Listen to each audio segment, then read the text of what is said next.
friends. Spread clusters. What the hell is that? Let's dig into it. I think most folks know that are interested in my channel would probably know that a cluster is playing multiple notes very close together simultaneously. Like if you went up to a piano and you played, a handful of notes very close together, that's considered a cluster.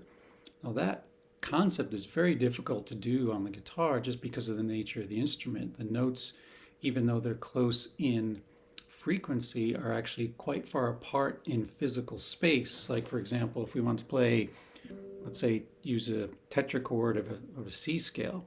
Tetrachord meaning like the first four notes or some four note parallel or adjacent four notes of any given scale. So C, D, E, and F. If we wanted to play these simultaneously on the guitar, on the piano, it'd be very easy. Just walk up C, D, E, F, four white keys right next to each other. On the guitar, C, D, E, F, to play these things together, it's physically impossible, at least for me, unless you're one of these crazy tappers, but that sound is pretty cool. So what I wanted to do was use this sound on the guitar without having to do these crazy, stretches. And how can I do that? Well, this is where this idea of a spread cluster comes from, or some might call it an open cluster. Think of it as if you're familiar with your drop 2 or drop 3 or drop 2 and 4 voicings. You've got four notes close together, and you take the second. In the case of a drop 2, you take the second one from the top and move it down an octave. And now you got your drop 2, right? So it's kind of like that, like displacing, taking that tetrachord, but displacing the notes into octaves that are playable and seeing what kind of sounds you can get. And what I played at the beginning was some examples of these voicings. And if you're anything like me, when you're trying to internalize a new musical concept, one thing that I do quite often is write a tune that uses that concept, and it sort of forces your hand to deal with it. So what I played at the beginning was some of a piece that I call Cluster Cuss on my new record. I'm going to link that in the description in case you want to hear the whole thing, because it's really filled with this concept. So basically, I just wanted to go through a few things, and maybe you could find some uses for this stuff. Now, before we get too deeply into it, I want to talk about the way I'm using it in a quote-unquote, functional way, as opposed to if you played multiple semitones together, like say C, C sharp, and D together, and spread those out, like C, C sharp, and D, you get this kind of a thing, right? Which is we don't really have this in the functional sense. This is, to me, an interesting sound you could use for an effect. If you move the shape around,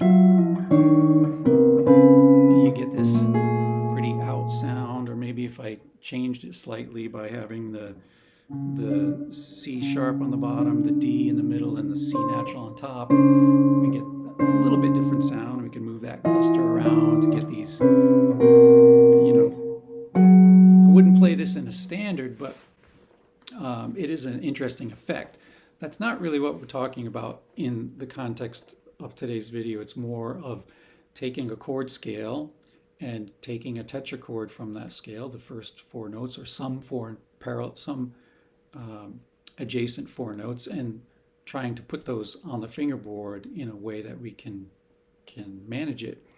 So, for example, the opening chord, I should say, is this, which is I have a B natural on the bottom, an A natural on the third string, a C natural on the second string, and a G natural on the top. So G, A, B, C would be four white keys right next to each other on the piano, but we can't really do that on the guitar, so I spread them out, and I usually play, at least in this particular tune, I'm playing them in different string combinations, but I'm thinking of it as basically a G, or in case in this case, it's actually an E minor sound. All of these chords that I played at the beginning are from that chord scale. So I'm thinking of just a big, long, like a modal section that's moving through these different voicings. So it's a very interesting sound. You can get some different colors for it. There's another section in the piece that I'll play for it. It's kind of in the sort of a C melodic minor sound.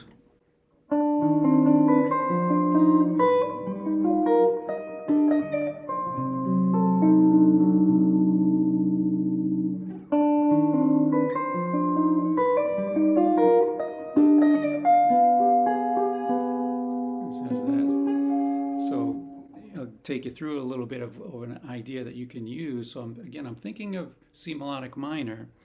So I'm thinking of a tetrachord. In this case, B, C, D, and E flat. So I'm voicing it this way: the B on top, the C on the third string, the D on the second string, and the E flat on the bottom. So I'm thinking of it as C melodic minor, but I'm using a tetrachord and spreading out those notes to get this voicing. Beautiful sound. And then I'm simply moving each note up the C melodic minor chord scale. So the E flat on the bottom moves up to F, the C on the third string moves up to D, the D on the second string moves to E flat, and the B natural on the first string moves to C. So the second voicing, get this. So the first voicing, second voicing, third voicing. So you can get some really interesting colors. So again, if I don't have the chart with me, but if you saw the chart, it would just say, C melodic minor for 4 bars. But it's real. I'm thinking of, there's a lot of movement, but it's really tetrachords spread out, moving up and down the chord scale. So this is an idea I thought was worth passing on. If you're looking to expand your harmonic vocabulary a bit, this might be a way you can check out to get some new colors. Good luck.